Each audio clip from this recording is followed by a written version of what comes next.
A video of the persecution of a 13-year-old boy named Ider is circulated on social media. The incident was recorded in a video and was carried out by several police officers until the boy was killed. Then we see a soldier named Abdul who is having a press conference at the police station. He says that the boy in that video is his younger brother. When the press conference ends, we see a long-haired man named Kareem. He is the younger brother of Abdul and also the brother of Ider. Because the identity of the police or the perpetrators of the murder of his brother is not yet known, Kareem throws a Molotov bomb in front of the police station. Chaos ensues after that.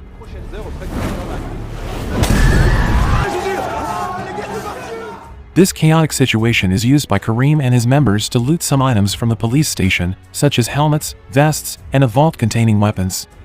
They will use this later to fight against the police. After looting several items, Kareem and his members steal a police car and head to a settlement, an apartment called Athena. Arriving in Athena, Kareem's men are ready to stage a revolt, and the revolt will be led by Kareem himself.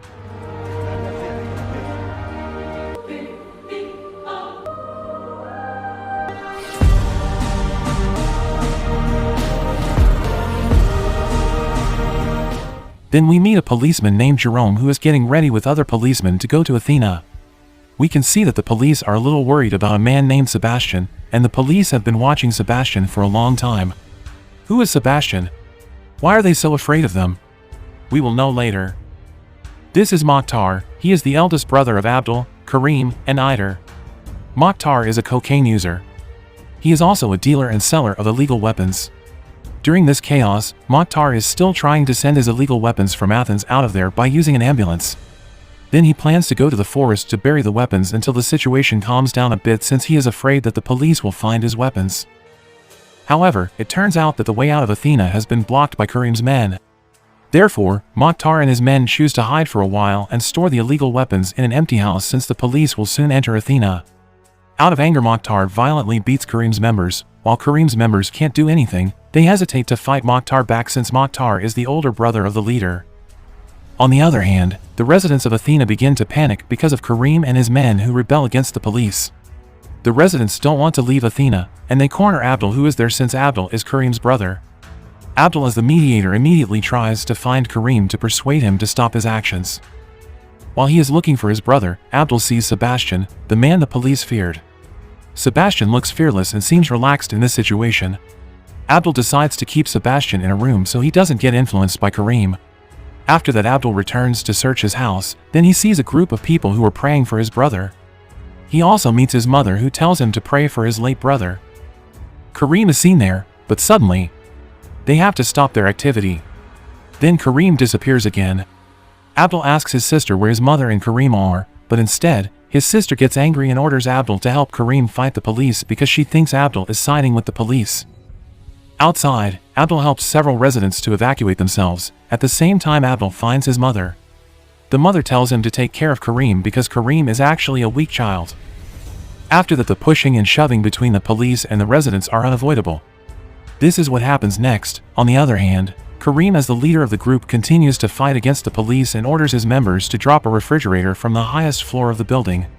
After that, the police throw tear gas at Kareem, and then, after bandaging his wound, Kareem hears from one of his members if the police forces barge in from another block of the settlement. Kareem runs, ready to confront the police along with his members.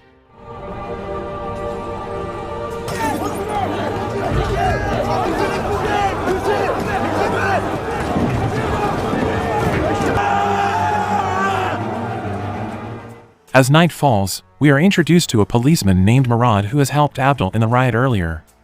Abdul, who is a military man, is asked to cooperate with the police or the police will enter Athena forcefully. Meanwhile, Kareem, as a leader, speaks firmly to his members. If we are not thugs who can only burn things, we only need the name of the policeman who killed Ider. Kareem does not believe the media that says that the perpetrator is not the police. Then Kareem has a plan. He orders his members to kidnap one of the policemen to be held hostage. At that moment, the police begin entering Athena. Kareem's men greet the arrival of the police by lighting fireworks into the sky.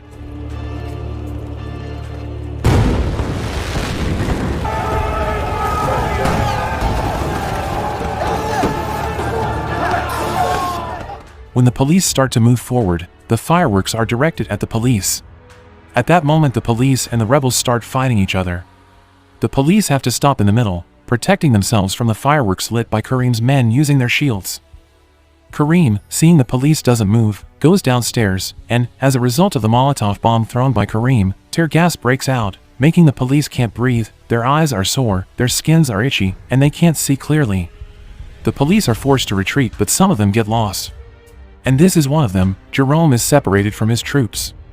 He has to hide here and there to avoid Kareem's men who want to catch him. With heavy breath and a headache, he continues to walk to escape from Athena, but some of Kareem's members see him, so he has to run and hide. He changes his clothes. Jerome finally survives and makes it to a safe place, but suddenly... oh no! Abdul is still outside of Athena with Murad. He sees a video of Jerome being held hostage by Kareem through Murad's cell phone. In the video, Kareem demands that the perpetrator be identified and jailed for life. If Kareem's demands are not met, then he will kill Jerome. After that, Murad also tells Abdul that he needs time to meet the demands. Then Murad asks Abdul to persuade Kareem to make peace before the government sends troops to fight him. Since Abdul is Kareem's brother, he is allowed to enter Athena.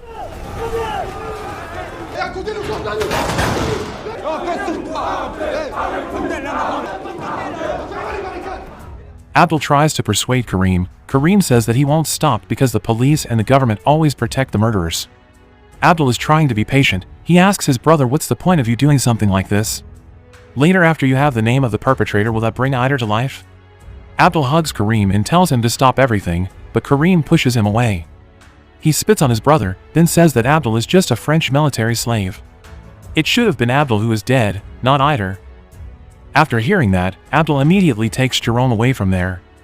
Kareem and his members chase the two of them while shooting fireworks.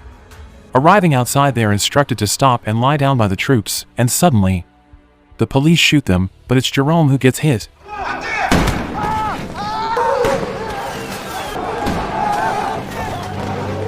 Kareem and his members are busy handling the police forces who are there, while Abdul and Jerome find the bar where Mokhtar and his men are residing. Mokhtar, with a gun in his hand, gives a warning shot, which prevents Kareem and his men from entering the bar. Inside, Abdul asks Mokhtar about a way out, then Mokhtar says that his men are looking for a way out by digging the ground in the back room. Mokhtar, who realizes that Jerome is a policeman, immediately becomes angry with Abdul. In the middle of the argument, their mother is calling, but both of them reject the call. Finally, Mokhtar relents and calls his friend to help the police get out of there, so he can be called a hero. On the other hand, Kareem is planning something with his members, and suddenly he gets a call from his mother. It is seen that only Kareem answers the call. After that, Kareem orders his men to break through from the back door, while he tries to distract Abdul from the front door. He threatens Abdul to hand over the policeman, clutching a Molotov bomb in his hand. Kareem's threat is ignored by Abdul. Without wasting time, Kareem lit his Molotov bomb, but at that moment the police are already behind him and tell him to immediately put the bomb down. Kareem, who doesn't care anymore, turns around and is about to throw the bomb at the police, but suddenly a policeman shoots Kareem, making him drop the Molotov bomb and set himself on fire. Abdul, who still can't accept Kareem's death, is visited by Mokhtar. It seems like he is sad too because he also loses his brother. Abdul, who is still unstable, starts beating Mokhtar angrily. After Kareem's death, Abdul takes over his role as the leader of the rebellion to avenge his brothers. An angry Abdul goes to Jerome. At the same time, a call comes from the police, saying that the policeman who shoots Kareem is not one of them. Since he can't make a decision, Abdul orders his members to take Jerome upstairs. After that, one of the members asks him about the weapons vault that can't be opened. Abdul allows Sebastian, who is there, to destroy the safe. After that, Abdul video calls Murad. He threatens Murad to immediately tell him the name of the policeman who killed Eider. If he doesn't tell him within an hour, Jerome would die. At that time, Abdul also hears news about riots that have occurred in 3 French cities. Then a group of anti-government extremists storms into the city hall. The police are having a hard time handling them, and the military will soon be deployed. Back to Sebastian. Sebastian easily opens the safe with a homemade bomb.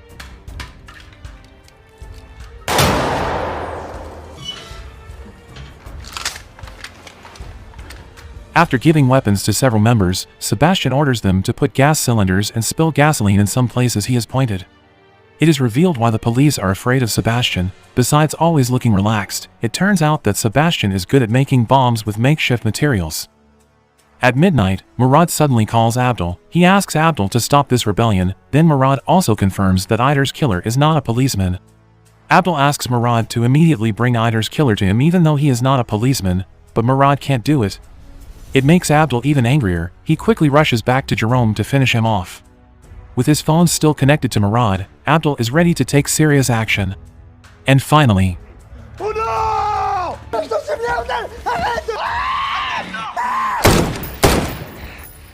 Seems like Abdul still has a conscience. After that, everyone is rushing out of the building, and so does Jerome. This building will be blown up by Sebastian. Abdul is alone, staring blankly into space, thinking about what has happened to his family. Then we see Jerome and other members take off their clothes, then walk out of the building to surrender themselves. The next morning, Sebastian has arranged dozens of gas cylinders in the corners of the room while Abdul is sitting in the next room.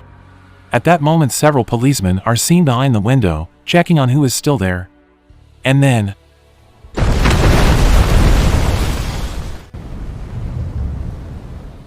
At the end of the film, we see a boy lying on the ground after being beaten by a group of people dressed as policemen. One of them records everything. After that, they go somewhere. On the neck of one of them we can see an Occident tattoo, a tattoo of France's far-right militant group. Then they burn the police attributes they have used earlier.